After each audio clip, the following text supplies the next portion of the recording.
Hello मित्रों, CL sir GS classes में आप सभी का स्वागत है। मित्रों, आज की क्लास में हम पुनः इसके पहले राष्ट्रपति की शक्तियों का अध्ययन कर रहे थे और आज की क्लास में हम लोग राष्ट्रपति की जो सामान्यकालीन शक्तियाँ पढ़ चुके हैं। आज हम आपातकालीन शक्तियों पर बात करेंगे। तो मित्रों, आप चैनल को सब्सक्राइब कर लें, शेयर कर लें और अधिकतम लोगों तक आप पहुंचाने का काम करें ताकि सही दिशा में, सही मार्गदर्शन में लोगों को ज्ञान मिल सके और उनको सफलता अर्जित हो सके। तो मित्रों, आज की क्लास में हमने राष्ट्रपति की शक्तियों में आपातकालीन शक्तियों की बात करेंगे। जरा समझिए, आपातकालीन उपबंध भारत में जर्मनी से लिया गया। आपातकालीन जो चीज़ें हैं वो जर्मनी के संविधान से लिया गया और आपातकाल लोकतंत्र के एक दूसरे के पूरी तरह विरोधी होते हैं, लेकिन फिर भी आपातकालीन शक्तियों को भारत के संविधान में स्वीकार किया गया। इसे इसलिए स्वीकार किया गया ताकि राष्ट्र की एकता और अखंडता में किसी तरह की कोई बाधा ना हो सके। ऐसे तो हम अनेकों जाति धर्म भाषा में बटे पड़े हैं, लेकिन जब देश की बात आए, राष्ट्र की बात आए तो हम सब एक हैं। तो राष्ट्र की एकता और अखंडता किसी तरह से बाधित ना हो, इसी को ध्यान में रख करके आपातकाल का उपबंध किया गया, जिसमें राष्ट्रीय आपातकाल अनुच्छेद 352 में है, राष्ट्रपति शासन 356 में है और वित्तीय आपातकाल 360 में है। तो अब एक एक करके हम लोग इसका अध्ययन करेंगे। सबसे पहले हम राष्ट्रीय आपातकाल की बात करें। राष्ट्रपति को यह समाधान हो जाए, विश्वास हो जाए कि कोई बाह्य आक्रमण होने वाला है या सशस्त्र विद्रोह होने वाला है, तो राष्ट्रीय आपातकाल की घोषणा कर देंगे। जब इसकी घोषणा की जाती है तो संपूर्ण भारत एक हो जाता है और राज्य सूची के किसी भी विषय पर कानून बनाने का अधिकार संसद को प्राप्त हो जाता है। ध्यान से समझना, जब राष्ट्रीय आपातकाल की घोषणा की जाती है तो अनुच्छेद 352 में राष्ट्रीय आपातकाल का उपबंध है, भाग 18 में आपातकाल के बारे में बताया गया है। और जब राष्ट्रीय आपातकाल की घोषणा होती है तो राष्ट्र सूची के किसी भी विषय पर कानून बनाने का अधिकार सीधा संसद को हो जाता है और अनुच्छेद 20 और 21 को छोड़कर सभी व्यक्ति के मौलिक अधिकार निलंबित कर दिए जाते हैं। अब तक भारत में 3 बार राष्ट्रीय आपातकाल की घोषणा हो चुकी। जब चीन ने भारत में आक्रमण किया, कितने बार हुआ पूछा जाए तो अभी तक 3 बार। जब चीन ने आक्रमण किया, पाकिस्तान ने आक्रमण किया और इंदिरा गांधी ने आंतरिक अशांति के आधार पर राष्ट्रीय आपातकाल की घोषणा किया। तो अनुच्छेद 30 और एक बार में कितने दिनों तक राष्ट्रीय आपातकाल की घोषणा की जाएगी? एक बार में तो एक बार में 6 माह के लिए की जाएगी और ऐसा कर करके इसकी अवधि बढ़ाई जा सकती है, मैक्सिमम 3 वर्ष तक की जा सकती है। और एक चीज़ याद रखिएगा, इसी आर्टिकल में एक शब्द का प्रयोग किया गया है, मंत्रिमंडल। अर्थात राष्ट्रीय आपातकाल की घोषणा मंत्रिमंडल के लिखित परामर्श से होगा, लिखित परामर्श से। ये चीज़ याद रखिएगा। बाकी पूरे संविधान में मंत्रिपरिषद शब्द का प्रयोग किया गया है, जबकि अनुच्छेद 352 में मंत्रिमंडल शब्द का प्रयोग किया गया है कि राष्ट्रीय आपातकाल मंत्रिमंडल के लिखित परामर्श से ही लागू होगा। तो ध्यान से समझें, राष्ट्रीय आपातकाल की स्थिति में राष्ट्र सूची के किसी भी विषय पर कानून बनाने का अधिकार संसद को प्राप्त हो जाता है। अनुच्छेद 20 और 21 को छोड़कर सारे मौलिक अधिकार समाप्त हो जाते हैं। समाप्त मतलब निलंबित हो जाते हैं, स्थगित हो जाते हैं और अब तक भारत में 3 बार राष्ट्रीय आपातकाल की घोषणा की गई।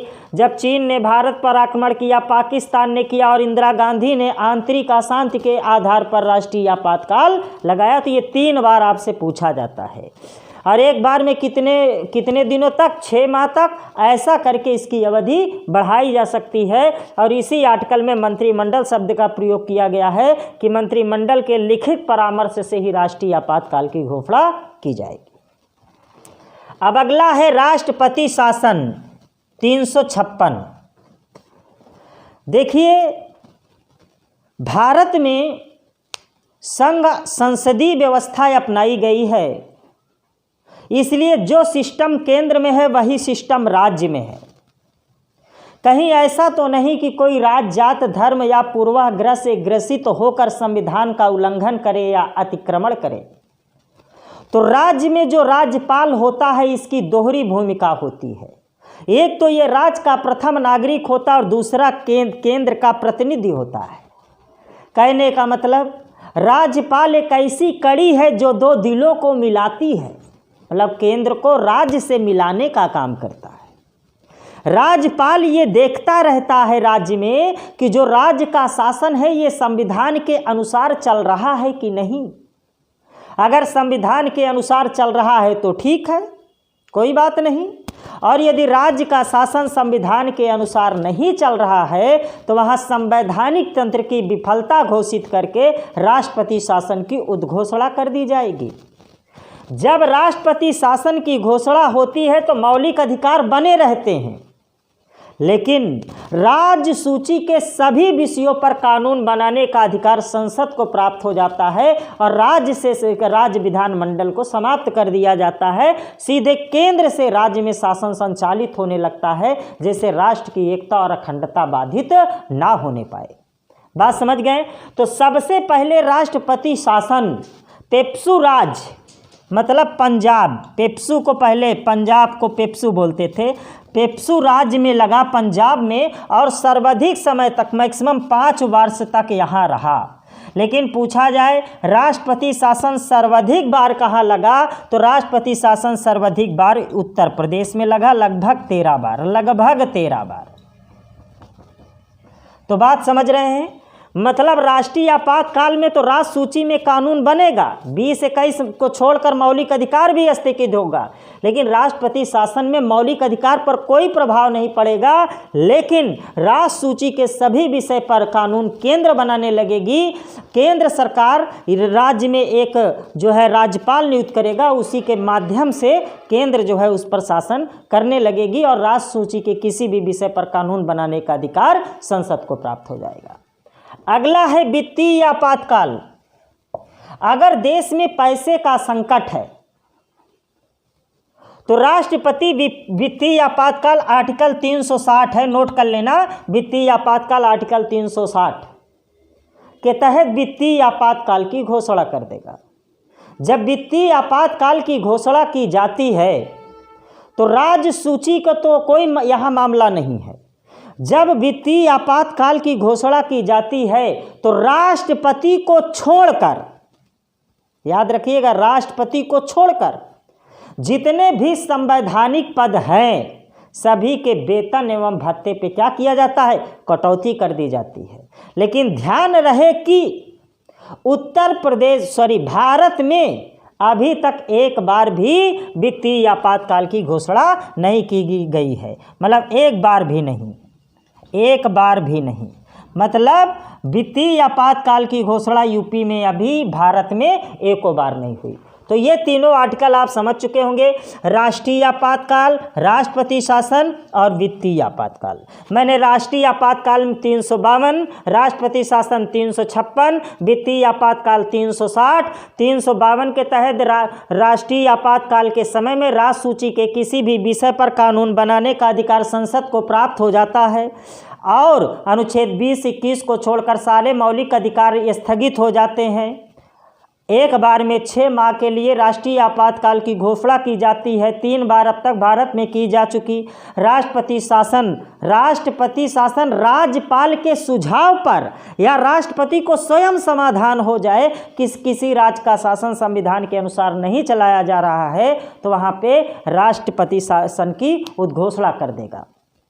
फिर उसके बाद वित्तीय आपातकाल 360 में, तो आप इसे आराम से नोट कर लीजिएगा, लिख लीजिएगा और मैक्सिमम लोगों तक पहुंचा दीजिएगा। इसीलिए मैं आपको छोटी छोटी क्लास उपलब्ध कराता हूं ताकि आप आसानी से पढ़ सकें और समझ सकें। तो आज की क्लास मित्रों यहीं तक, फिर नेक्स्ट क्लास में मिलेंगे। धन्यवाद। अगली क्लास लेकर आपके बीच में आएंगे, या तो इसके बारे में हम जो है बता देंगे कि कैसे इन पर महाभियोग की प्रक्रिया बताएंगे, और राष्ट्रपति मंत्री प्रधानमंत्री परिषद संबंध के बारे में बताएंगे, और इसी स्टेप में फिर राज्यपालिका और इसी तरह चलता रहेगा। तो आप लोग इसे मैक्सिमम लोगों तक पहुंचाने का काम करें मित्रों। धन्यवाद। और इसी क्रम में अब आगे मैं आपकी प्रैक्टिस भी स्टार्ट करूंगा। एक आध क्लास में आपको क्वेश्चन भी दूंगा और क्वेश्चन किस टाइप से आएंगे उसकी भी चर्चा करूंगा, लेकिन क्रम से आप सारी क्लासें देखते रहें। धन्यवाद मित्रों।